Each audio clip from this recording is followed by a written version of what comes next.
एक कारण है कि आज एक बड़ा आईपीओ खुला है। Digital insurance tech platform company Turtlemint fintech solutions का आईपीओ आज से खुला है। आईपीओ का प्राइस बैंड है 144 से 152 रुपये प्रति शेयर और इशू साइज है 833 करोड़। आईपीओ और ग्रोथ आउटलुक पर चर्चा करने के लिए हमारे साथ जुड़ रहे हैं कंपनी के chairperson MD and CEO Dhirendra Mayavanshi. Sir नाम सही प्रोनाउंस किया मैंने? यस सही, बिल्कुल सही, थैंक यू। और साथ में हमारे साथ हैं कंपनी के ईडी एंड सीईओ आनंद प्रभुदेसाई। आप दोनों को नमस्कार, शो में स्वागत है। मैं कंपनी पढ़ रहा था, आपकी बहुत ही इंटरेस्टिंग कंपनी देखने को मिल रही है। मैं तो समझ चुका हूँ कंपनी के आपके कारोबार को, लेकिन दर्शकों को समझाइए कि आप क्या खास कर रहे हैं। जी, हम एक इंश्योरेंस डिस्ट्रीब्यूशन प्लेटफॉर्म है। इंश्योरेंस डिस्ट्रीब्यूशन हम करते हैं एक नेटवर्क के थ्रू जो हमने रिक्रूट किया है लास्ट माइल में, जिसे कहते हैं डिजिटल पार्टनर या पीओएसपी। ये टीयर 3 टीयर 4 मार्केट्स में है। हमारे टेक्नोलॉजी टूल्स वगैरह ये लोग यूज़ करते हैं एंड पॉलिसी होल्डर्स को पॉलिसी एंड कस्टमर्स को पॉलिसी ऑफर करते हैं। हमने सारी इंश्योरेंस कंपनी इंटीग्रेट की हुई है through a core technology platform and हमने पिछले 2-3 सालों में आरएचपी पीरियड में करीब 2 करोड़ के करीब पॉलिसीज हमने इशू की है फॉर रिटेल लाइन्स। तो फिनटेक की कंपनी है आपकी, तो अभी कॉन्सेंट्रेशन पूरी तरीके से इंश्योरेंस पर है? हाँ, मेजॉरिटी जो हमारा बिजनेस है वो इंश्योरेंस से आता है। हमने अभी रिसेंटली लोन्स और म्यूचुअल फंड्स जैसे प्रोडक्ट भी स्टार्ट किए हैं। हमारा इंटेंशन ये, देखिए हमारे जो कस्टमर्स हैं वो टीयर 3 टीयर 4 टाउन्स में हैं, उनको सबसे बड़ा प्रॉब्लम होता है प्रोडक्ट चॉइस का। तो वो हम हमारे प्लेटफॉर्म से क्रिएट कर रहे हैं और उनको ट्रेंड मैन पावर चाहिए, ट्रेंड एडवाइज़र चाहिए होते हैं। वो इंग्लिश में कंफर्टेबल नहीं होते, अपनी भाषा में अगर समझ सके तो अच्छा डिसीजन ले सकते हैं। तो हमने ये सब सुविधा उपलब्ध की है हमारे प्लेटफॉर्म के थ्रू। और अभी इंश्योरेंस के बाद अभी सेम मॉडल हम म्यूचुअल फंड्स, लोन्स और अलग अलग फाइनेंशियल प्रोडक्ट्स में ला रहे हैं। बिल्कुल। तो ये आपके बेसिकली ऐसा हो गया कि पहले इंश्योरेंस एजेंट्स बेचा करते थे, फिर थोड़ी सी डिजिटलाइजेशन की बूम आई, लेकिन अभी भी चाहे आप म्यूचुअल फंड डिस्ट्रीब्यूटर्स की बात करें या फिर एजेंट्स की बात करें, इस प्रोडक्ट के पेनिट्रेशन में, ग्रोथ में, बिक्री में बड़ा योगदान यहाँ पर देखने को मिला। तो आप ऐसे एजेंट्स को एक टेक प्लेटफॉर्म देते हैं, थोड़ी सी टेक्नोलॉजी डिजिटल की पावर देते हैं, तो क्या बेनिफिट यहाँ पर देखने को मिलता है? अच्छा, परसेंटेज के लिहाज से अभी मेजरली आपका इंश्योरेंस ही है, बाकी के प्रोडक्ट्स आपने कब इंट्रोड्यूस किए हैं? ये हमने रिसेंटली इंट्रोड्यूस किए हैं, अबाउट 12 to 18 मंथ्स का कालावधि में पिछले हमने इसको किया है। अच्छा, अपनी अंडरस्टैंडिंग के लिए समझना चाहता हूँ, क्योंकि जैसे अब प्रमुख शहरों में तो आप देखें, मुझे अगर इंश्योरेंस खरीदना है तो मैं सीधे किसी एग्रीगेटर के पोर्टल पे चले जाऊँगा, एंड वो आपके बहुत बड़े कंपटीटर भी है अभी फिलहाल के लिए। लेकिन बाकी का जो पूरा इंडिया है, टीयर 3 टीयर 4 जो टाउन्स आपने बताया, छोटे शहर, रूरल एरियाज, वहाँ पर इंश्योरेंस कैसे खरीदा जाता है अभी?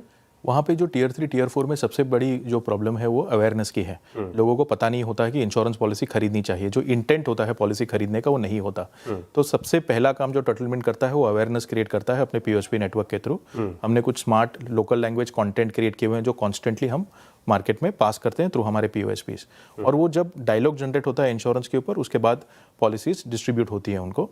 तो लार्जली रिटेल लाइन में कई बार जो लोग पॉलिसी खरीद रहे हैं पहली बार खरीद रहे होते हैं और मार्केट नया बन रहा होता है। उस मार्केट में पेनिट्रेशन लेवल्स ट्रेडिशनली लो रही है, क्योंकि उस लो कॉस्ट पेनिट्रेशन वहाँ पे क्रिएट करना डिफिकल्ट रहा है। टेक्नोलॉजी के एडवेंट के वजह से, स्मार्टफोन आने के वजह से एंड डेटा का कॉस्ट कम होने के वजह से अब वो मार्केट पूरा खुल गया है पिछले 4-5 सालों में। तो अब वो टीयर 3 टीयर 4 मार्केट इंश्योरेंस के लिए काफ़ी फास्ट ग्रो कर रही है। 50% ज़्यादा ग्रोथ है उनका टॉप 30 मार्केट से। अच्छा, आपके मैं नेटवर्क की बात करूँ तो आपका नेटवर्क अभी फिलहाल के लिए कितना बड़ा है? क्या पूरे देश भर में प्रेजेंस है आपकी? हमारे जो डिस्ट्रीब्यूटर्स हैं उनको डिजिटल पार्टनर्स बोलते हैं। हम उनको 6 लाख डिजिटल पार्टनर्स हमारे नेटवर्क पे हैं और 19,000 से ज़्यादा, मतलब ऑलमोस्ट 95% प्लस पिन कोड्स में हमारा नेटवर्क आज प्रेजेंट पूरे देश में। अच्छा, ज्योग्राफिकल कंसंट्रेशन में कोई स्टेट ऐसा है जहाँ पर आपके नेटवर्क ज़्यादा है या फिर? हर स्टेट में है। रिमोट एरियाज, अरुणाचल के रिमोट एरियाज, लद्दाख के रिमोट एरियाज, अंडमान के आइलैंड्स, हर जगह पे हमारे ये बहुत इंटरेस्टिंग। और ये जो आपने एजेंट्स हैं या फिर आपके ऑनलाइन चैनल पार्टनर्स में, उनको अगर सही टर्म पर बताऊं तो आप इन्हें कैसे रिक्रूट करते हैं, मतलब कैसे अपने प्लेटफॉर्म तक लेकर आते हैं? या तो हम मुझे ऑनलाइन रिक्रूट करते हैं। ये अलग अलग प्रोफाइल के होते हैं, जैसे स्कूल टीचर है, college student, retired bank employee या last mile garage owner, battery seller, PUC centre. 60 से 65 अलग अलग टाइप के प्रोफाइल्स होते हैं। या तो कोई बहुत एक्टिव है जिसके पास नेटवर्क अच्छा है, या किसी के पास एग्जिस्टिंग कस्टमर बेस है जिन्हें वो इंश्योरेंस प्रदान कर सकते हैं। तो उन्हें हम रिक्रूट करते हैं। हमारे ब्रांच ऑफिसेस भी है 80 के करीब, जिसमें हमारे 1800 लोग हैं जिनका जो कैनवासिंग करते हैं, फील्ड में जाते हैं एंड रिक्रूटमेंट करते हैं। एक बार रिक्रूट होता है, सबसे बड़ा चैलेंज होता है उन्हें डिजिटली ट्रेन करना। तो हम उन्हें ट्रेन करते हैं। एक टर्टलमेंट एकेडमी नाम की एक प्लेटफॉर्म बनी हुई है, ऑनलाइन है ये ऑनलाइन है। हमारी इन हाउस एक हमारा भी छोटा सा एक स्टूडियो है जिसमें हम ट्रेनिंग करते हैं। तो हमने एक ट्रेनिंग की पूरा एक कंटेंट बनाया हुआ है, 6,000 से 7,000 आवर से ज़्यादा का कंटेंट है।